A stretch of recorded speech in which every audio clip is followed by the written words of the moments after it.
Vietnam veterans weren't really looked at as soldiers or even heroes. They tried to call us, warmongers, baby killers. That was just words they used. They didn't even know what they were saying.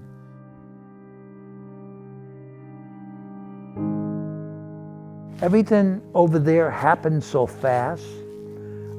You don't really think about it when it's happening. It just happens,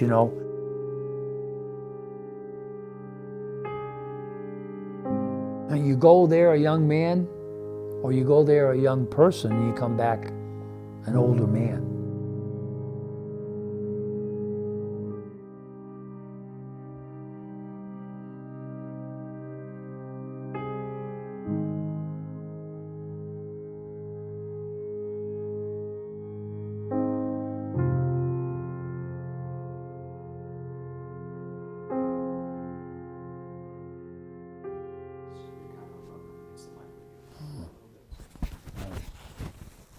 That better? Count down from 10.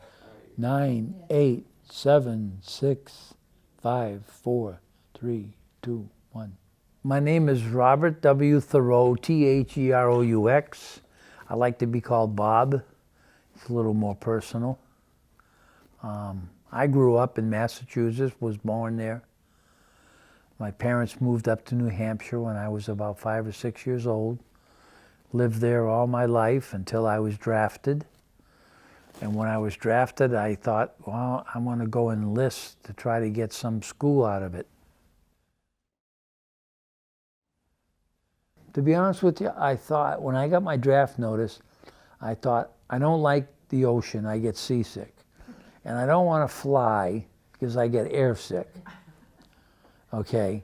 Then I don't want to be a Marine because I don't want to learn how to kill. I just want to learn how to survive. So I thought if I went in the Army, I would probably have a better chance if I had a schooling. So that's how all that started.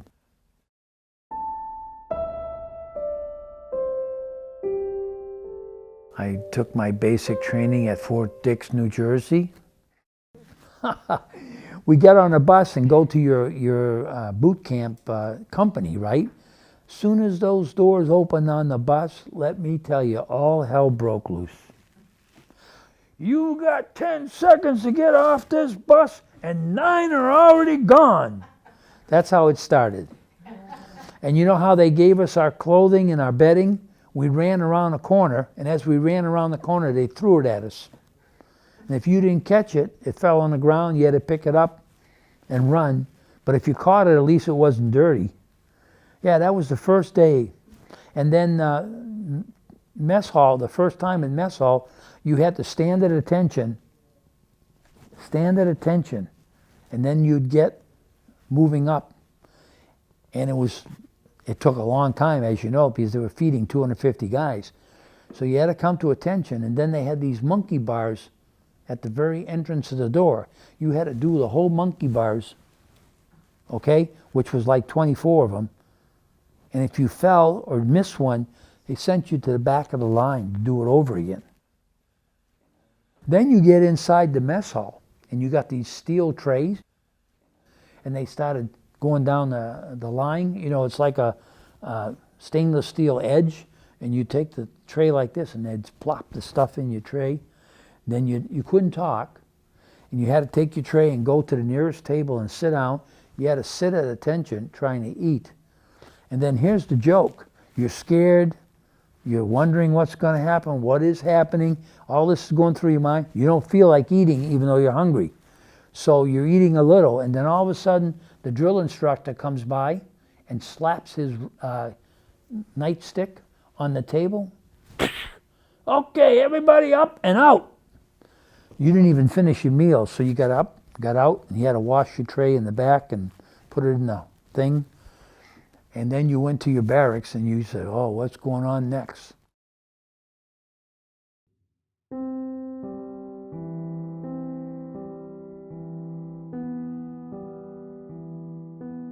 In basic, we didn't think about Vietnam. We thought about doing what we need to do to get through basic.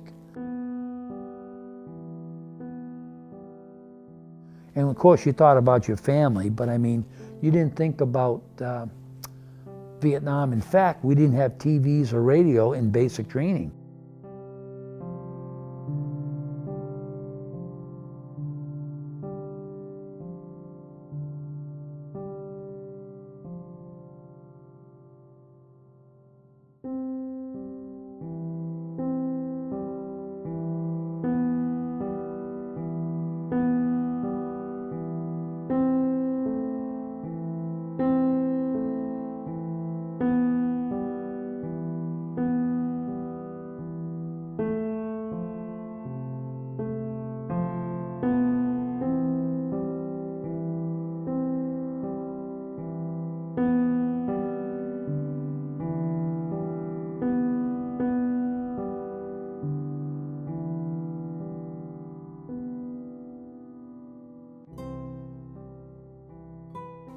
So that's my first experience. Base camp is built that way to shock you and to get you to realize to listen to orders, no matter if you think they're right, wrong, or indifferent. It also learns you to bond with your fellow soldiers. You know, you need each other.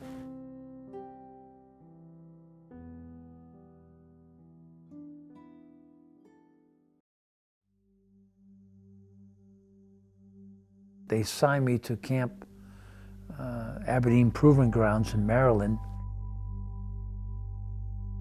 I signed up for what they call Ordnance and Supply, and they learned about how to order, how to fill out the documents, what to look for. There was ways that you could have it as a unit or as a single piece and so forth. And so I learned all that, and at the same time, Aberdeen Proving Grounds was a proving grounds for new equipment.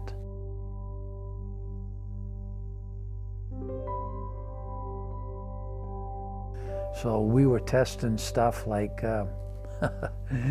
coming down off choppers and landing on trees that had a net on top of it. And then they had these ladders on the edge, and we'd unroll the ladders and go on down. We'd be testing different kinds of weapons, such as pistols, rifles. We tested different kinds of boots and clothing.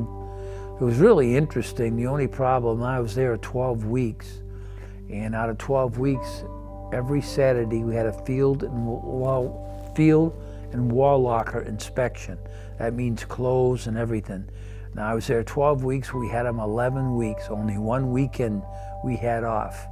And I was so sick of inspections by then, and so I was glad to leave there. When I left there, they gave me orders to go to Vietnam. I was hoping to go to Germany or France.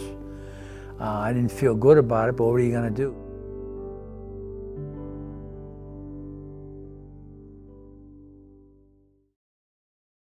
I went home for the 10-day leave in between. And then I caught an airplane at Boston, and we flew to San Francisco. From San Francisco, we flew to LA, and then from LA, we took a bus to what they call Oakland, California, and that was a seaport. And I thought, oh, I'm going over by boat. Oh, I can't believe this. I thought, I get seasick easy, you know. So to make a long story short, I didn't go by boat. They took me up to San Francisco on a bus with, of course, a bunch of other guys. They put us on a commercial airliner, and they flew us to Vietnam. But from San Francisco, we landed at Hawaii. We stayed there 3 hours and refueled and whatever. Then we took off from Hawaii and we landed at Guam. And Guam was something because it was hotter there than it was Hawaii, but it was more humid. But in Guam, they had the B-52 bombers, and that was a restricted area. So anyways, from there, I saw those B-52s, and they were just massive. I thought, wow, what is all this? So anyways, from Guam, we left, and we flew into Tan Son Nhut Air Base, which was in Saigon. And at that time, it was the busiest airport in the world because they had planes coming or going every 30 seconds. It's hard to believe, but it's true. So we landed there, and When we got there, they took us by bus to what they call Camp Alpha, which was in processing in country. Well, that day that we landed, which was a Sunday morning, Saturday night they were mortared. They had an attack. So as the bus pulled us into Camp Alpha, there was buildings that were made out of wood, of course. They were burning or already blew up. So that whole day we spent as cleaning out all the debris and putting it into a pile. And it was so hot and humid in Vietnam, more so than Guam, and I almost, fainted, to tell you the truth.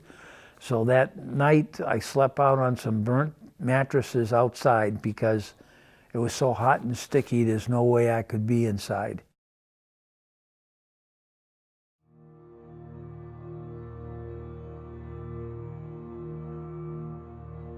Second and third day at Camp Alpha, they put us on a 2.5-ton truck with an open top, and there was four trucks and 2 Jeeps, one in front, one in back. And they said, now, if anything happens, just stay low. And I looked at them and I said, what do you mean? Well, once in a while with a convoy, we run into some snipers. And I said, can things get any worse? And this is my second, third day in Vietnam. So lo and behold, we're halfway, going to Bearcat, which was a brand new base camp that was built literally out in the wilderness. They had bulldozers go in there and literally cleared the brush and the trees, put them in big piles, and they put gasoline and diesel fuel on them and set them afire, and they burnt for 3 or 4 days.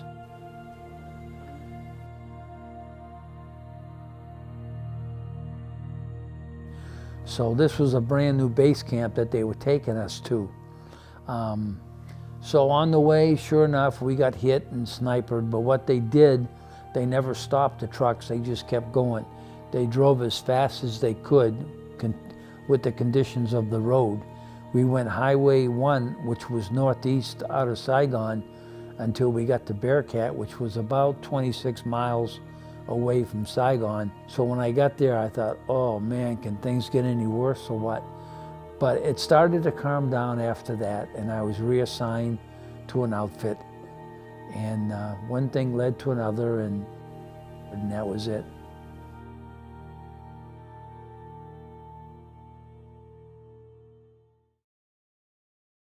In Vietnam, when you're assigned to a company, then you're assigned to a squad, and then from a squad to a platoon. Those guys, like 12 or 15 guys, become like brothers. We talk to each other, we have stories, we share things, we laugh together, we cry together, we drink together. I mean, they become your family. Of course, that's all you know when you're there a whole year. That's all you see, that's all you know. I still see their face here.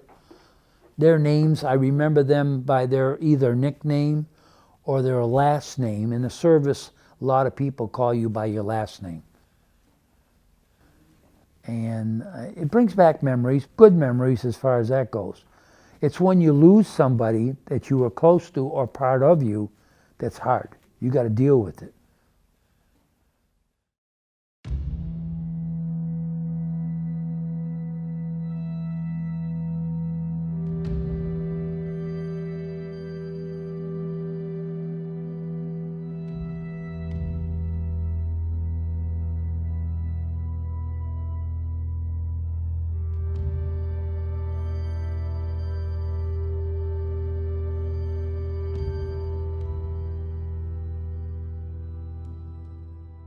And yes, I did do patrols such as ambush, recon. We did night guard duty. We did berm guard duty. We did what they call listening posts. Now that's funny. You'd go outside the camp into the jungle area, maybe 300-400 yards, maybe. And you'd sit there all night long and you would wait for anything to happen because you were the listening posts. So if the VC, the Vietcong, came towards the camp, they'd hit you first. Well, that would wake the camp up, get it? So that's what they call listening posts. And the ambush patrol was a little different. You went out to areas where they had known VC involvement, like trails that we saw, and we'd set up and try to ambush them. And then the recon patrol was terrible because you could go on 4 days, you could go on a week. The longest is 2 weeks. Now the problem with recon is you either get flown out by chopper and they land you on a spot and you have a map and you have instructions. And you go along the map and you go along the trails and the creeks and all that stuff. And you're looking for Vietcong. That's your main purpose. And you have a radio man, of course. But all that you carry is all that you have. You follow what I'm saying? So the most important thing was ammunition. The second thing was water. The third thing was really food. And that was sea rations. And what we would do, we'd take our wool socks and we'd tie it to our gear here. You know how it hangs down and you put the sea rations in the sock and it looked like 2 long things hanging from you. But a recon was bad because you literally slept in your clothes. You didn't change clothes. You had no clothes to change. A lot of times we'd take our boots off and try to let our feet dry out. Otherwise you get jungle rot. And that was pretty, I have to admit, every minute you never knew what was going to happen. You didn't sleep well, you didn't eat well. You always kept moving. You had to follow the map, you know, and so forth. And then at the end of whatever it was, 2 weeks, whatever it was, 10 days, a week, you had what they call a landing zone designation. You would go to this landing zone and usually have to wait for a chopper, even though we'd call and we'd say, we're here now, pick us up. Oh yeah, we're coming right out. And it would be hours and hours.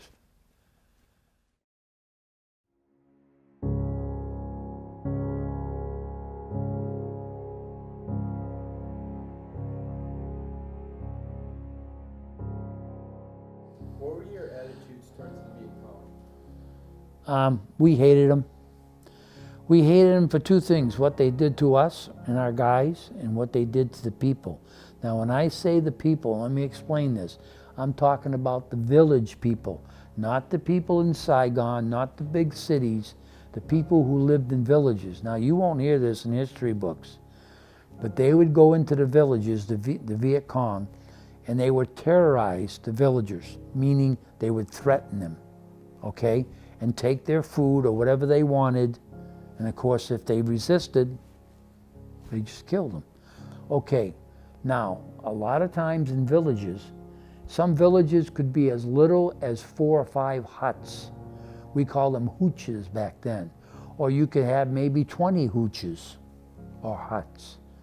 But here's what they would like to do. Not only did they terrorize the villagers and take whatever they wanted, usually was food, but they would take the young men, and I mean teenagers on up, and they'd take the young women, teenagers on up, and they would take them out into the jungle and make them dig their holes and complexes in the ground.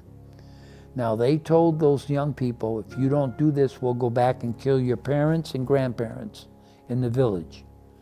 Then they told the village people, when they took the young people away, if you tell the Americans where we're at, we're gonna kill your son, your daughter, your grandson. So they played one against the other.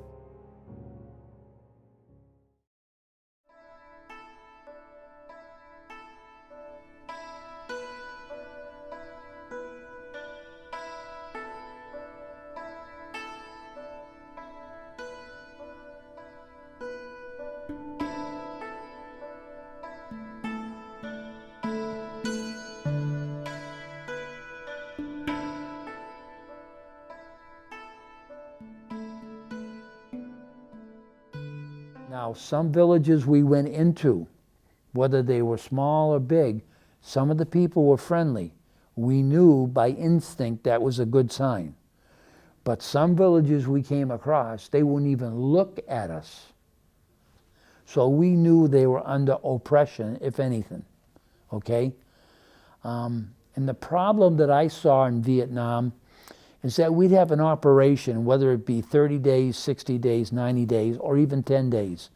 We'd go into an area and we'd clean out the VC, okay? That means we'd look for VC and look for tunnels, we'd look for anything that, pertained to the enemy. And if we found stuff, of course, we'd either destroy it or capture it. Okay, say we worked this whole area for like a month, okay? Okay, and everything was cleaned out. They took us away from there, brought us back to base camp and resupplied us. And then they put us in another area. Well, within a week's time when we left here, guess what happened? The VC came back in. So we soldiers knew this war is all screwy. They're running it all wrong. I mean, what's the sense in spending a month here and maybe even losing some guys and then pulling out, and then a week later, the VC are back there. So it was crazy. And what we called the ARVN forces, they were the Vietnamese, South Vietnamese Army, we call them ARVNs. They weren't fighters, they were lovers. I mean, what I mean by that, they were friendly people and war in their mind wasn't a big thing. And they weren't good soldiers is what I'm trying to tell you in a nice way. They weren't aggressive, they weren't intelligent, because some of these guys in the ARVN forces had no jobs, so they joined the ARVN forces to have a job, meaning they got paid once a month, plus they had uniforms to wear. Before in the village, all they wore was what they had.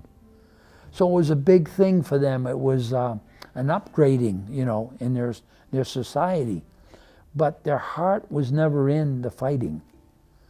And as you know, when we left there finally, within 6 months, the North VC came down and they took over the whole southern country. And they turned Saigon into Ho Chi Minh City, which was a slap in the face to the Vietnamese people as well as to the Americans who fought there for over 10, 11 years. So you might not hear that either, but that's what happened.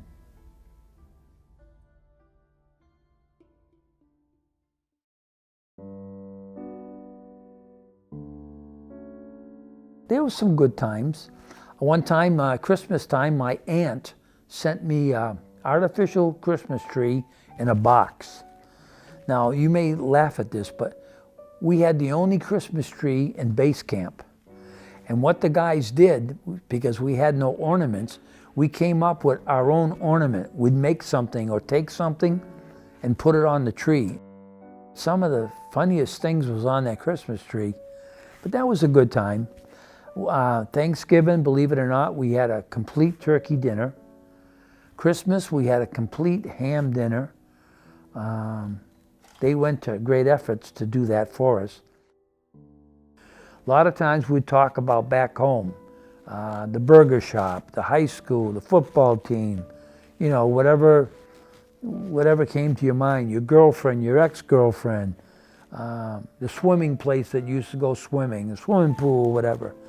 And it was interesting because everybody had different stories, so you'd listen. There were some days, in fact there was some weeks at a time that we'd be out in the field, camped. Nothing would happen, and we'd be bored. Bored. We'd have to think of things to keep us busy. And then all of a sudden, you got incoming rounds coming in, everybody's running, jumping in holes, foxholes. You knew where the trenches were.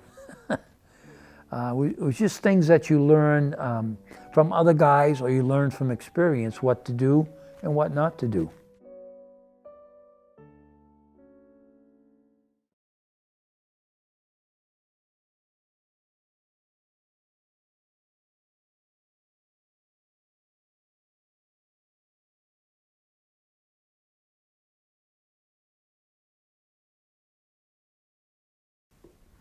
What was your worst memory from the war?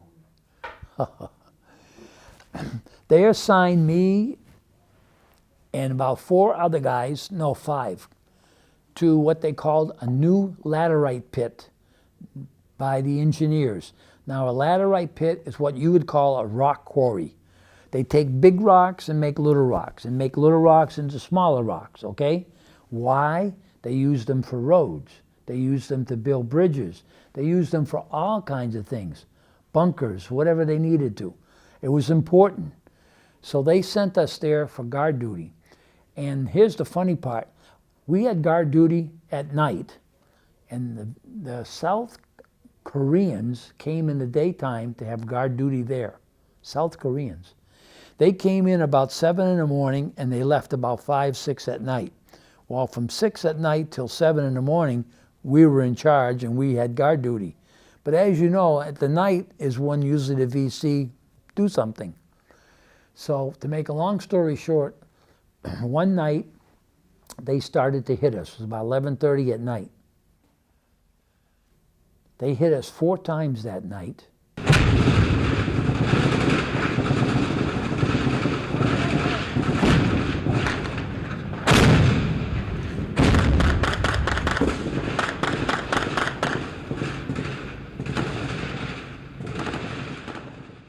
The last time they hit us, I had 200 rounds left, that's all.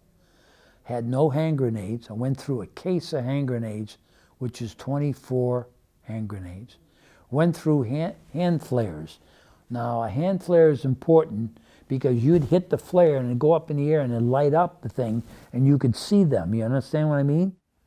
So we were out of flares, had 200 rounds left, no hand grenades. I said to myself, I don't think I'm going to see the sunrise this morning. That's exactly what I thought, and I believed it. Well, thank God they didn't hit us anymore, and the sun did rise. And that morning, I'll never forget looking at the sun and saying, thank you, sun. That's the closest I came to being nowhere.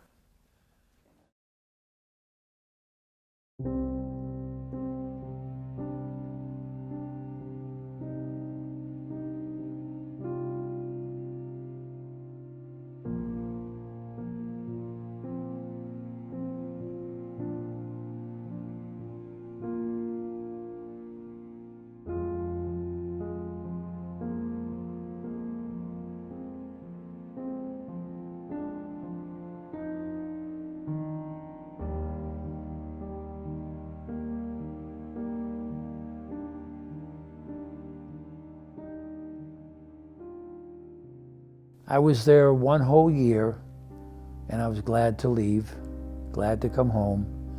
I didn't want to stay. I wasn't going to stay. Why I say that, because they always ask you, do you want to extend another 6 months?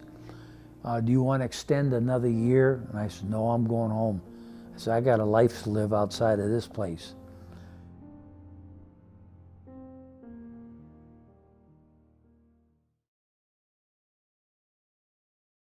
My last day in Vietnam, you're going to love this. We went to Bien Hoa, which was north of Saigon. By then, they had built another airport there to relieve the air flights. And they brought us into a military camp that they had set up, you know. And that night, we were going to leave Sunday morning about 8 o'clock. So Saturday night, we're all up in a tent and we're talking about this and that. And I looked around and I saw some guys that were wounded. And I thought, God's been good to me. I mean, those guys are going back with scars and a little deformed and so forth. I thought, my. So they took us by, it was like a bus, but more like a truck. So they took us to the terminal. Okay, this was like 7:30 in the morning, and we stayed in that terminal, stayed in it till 5:30 that night. Then they took us by, was it a bus? Yeah, bus to the airplane, which was a civilian airplane, by the way. And we got on the airplane, and I thought, oh God, help us get off of here. So we took off, and sure enough, we took off. But instead of leaving at 8 in the morning, we left at 5:30 that night. So I told the stewardess, I says, when we get up to altitude and speed, let me know. She looked at me funny. She said, okay. So we got up to altitude and the right speed. She came up to me and she says, sir, I want you to know that we're at 32,000 feet and we're flying about 600 miles an hour. I says, oh, that's good. And she says, she looked at me and she says, why did you want to know that? I said, well, I figure it this way. If those engines kick out now, we could probably coast to the Philippines. She laughed, got the biggest kick out of it, but I was serious. No way I was going back that way. So we landed at Fort Dix, New Jersey, 11:30 on a Sunday night. They took us from the airport to barracks, wooden barracks, and they said, we're going to come and get you for breakfast at 7 in the morning, so get some sleep if you can. Well, some guys, they actually called cabs. The cabs came and get them, and they left because they only lived in Brooklyn and New York. They were a short way from home, but of course they were really breaking the rules. Of course I stayed and we talked all night long until 7 in the morning, and then the bus came to get us. We had breakfast.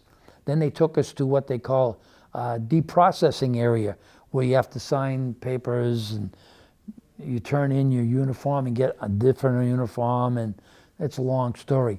So by noon we were ready to go. So we got on buses and we went to what they call the Port of Authority in New York City, which was the main bus terminal and train terminal. Then we took a limo because I got 4 or 5 other guys to pay for the limo with me. We went to Kennedy. And you're going to get a kick out of this. At Kennedy, when I came in, they had protesters there against the war in Vietnam, and they were what we call flower child. You know, they were like hippies with the clothes, and they had flowers in their hair and all that stuff. And they were protesting the Vietnam War.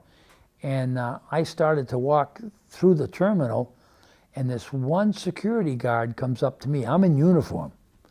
And he says, sir, I want you to come with me and don't ask any questions. I looked at him real funny and he said, trust me. I said, okay. So he took me around the corner and down this alley, down this hallway. Then he brought me to this place that was like a lounge. And he brought me inside the lounge and he told me, he said, you sit here, I'll come and get you when your plane is ready to board, and I'll take you to the plane. And I looked at him, he says, I don't want those hippies to get to you. And I don't want you to beat those hippies up and get arrested. You need to go home. So he told the bartender, he says, whatever this soldier wants, you get it for him and I'll pay for it. And he left. He said, I'll be back. I said, okay. And the bartender said, okay, soldier, what do you want? I said, you see that glass right there? He said, that big brandy glass?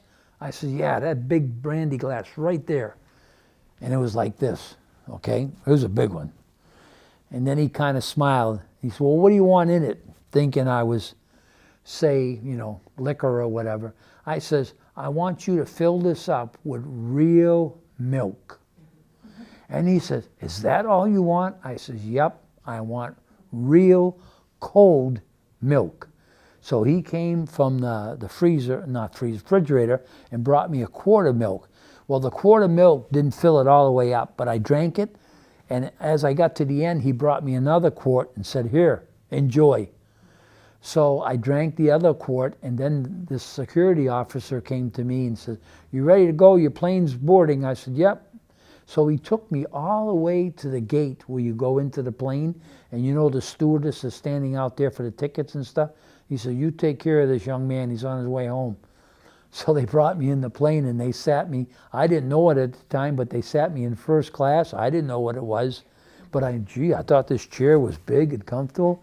And then they wanted to know what I wanted to eat. I kind of went, wow, what do you want to drink? You can have anything you want. And, you know, so anyways, to make a long story short, I had a good, comfortable stay, and then I flew into Boston. No, I flew into Manchester, New Hampshire. That's right. From Kennedy, I flew into Manchester. And My mother and my sister was the only, my father had passed away. My mother and sister were there waiting for me, but I didn't know it. They called all the aunts and the uncles, and they came, and the cousins, to the airport, and I didn't know that. And of course I got off the plane, and back then you had outside stairs you walked off the plane, not like you have today, you know, those ramps and stuff. So as I walked towards the 2 doors to go into the terminal, when I opened the door, there was all my relatives and family.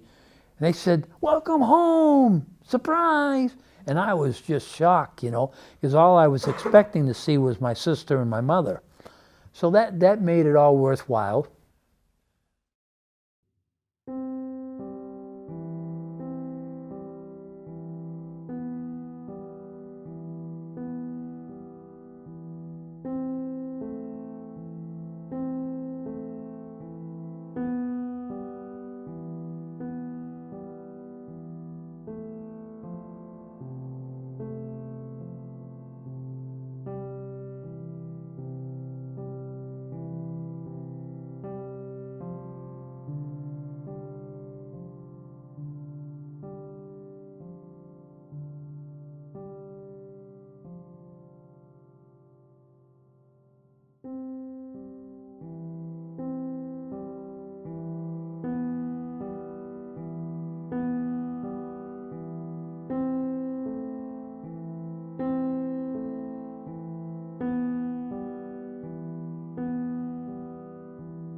Is there anything else you'd like to add? No, I appreciate you young people doing history on this, because a lot of us guys have different stories to tell. I don't really get into the blood and the guts and the gore, but being in the Army was an experience. Would I do it again? You know, I really have to think about that. I don't want to say yes, and I don't want to say no. So I'm kind of in between. I'd have to settle that with my own heart.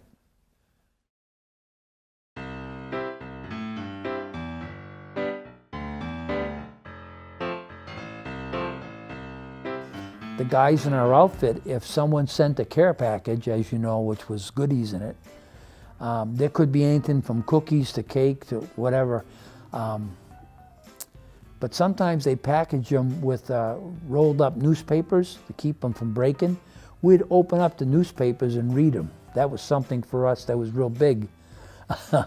And then some of the times they put it in the popcorn, you know, in the box. And we'd eat all the popcorn, even though it was dry or whatever, but we just loved it. Yeah, it was funny to think about that, but big thing in Vietnam was that you couldn't get was Slim Jims. You know those Slim Jims? Or beef jerky is another one. Our parents, or girlfriends or whatever, aunts, uncles, would send them to you in a box. And boy, you were the hit of the whole company then. You know, you had to share it, of course, but that was a big thing. Slim Jims and beef jerky, popcorn, newspapers, magazines. Not all of us got that, of course, but what we had, if we had a magazine mailed to us, we'd pass it around after we looked at it first.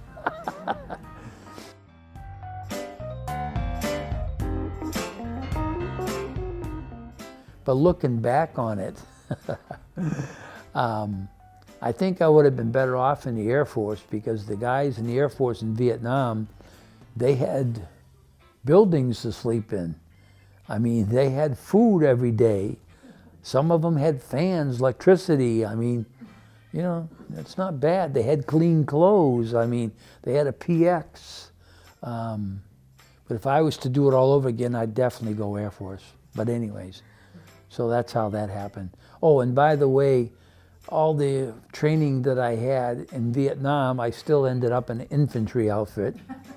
Just thought I'd put that in there.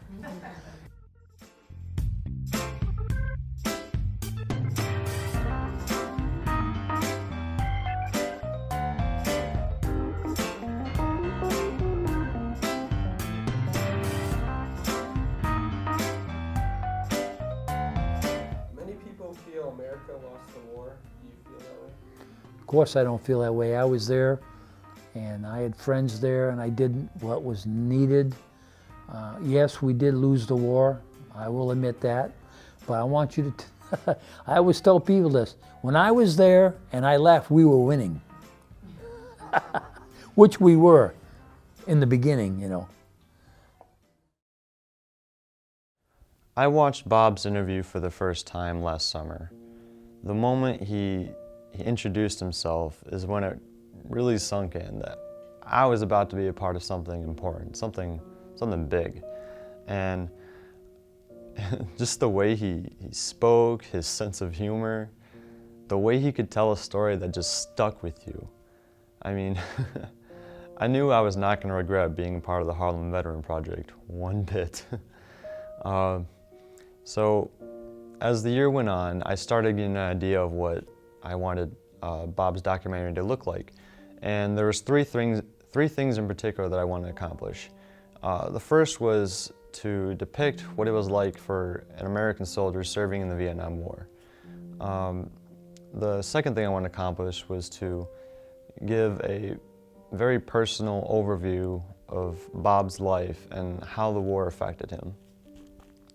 And the third thing was to send the message that no matter how young or how old you are, whatever problems you may be facing, it's never too late to do something that you love, that's important to you.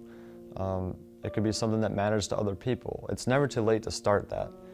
I mean, you look at Bob, who he's part of so many of these veteran organizations, and he's helped out on several different community projects. I couldn't even list everything in this documentary. And it's funny because most of his service to his country seems to be after the war. It's truly inspirational just how altruistic this man really is. And when I think about what I want to do in my life, like, I want to help people, I want to serve people, I want to make a difference in people's lives. And joining this class is probably the first real opportunity I've had to do that. And so I am forever grateful for this opportunity. And so with that being said, I just have to say thank you. Thank you to Bob, to Mr. Stange, Mrs. Noonan, Everyone who has helped me through this process of creating a documentary, learning to use the equipment, it's just been an incredible experience, one that I will cherish forever. So, thank you.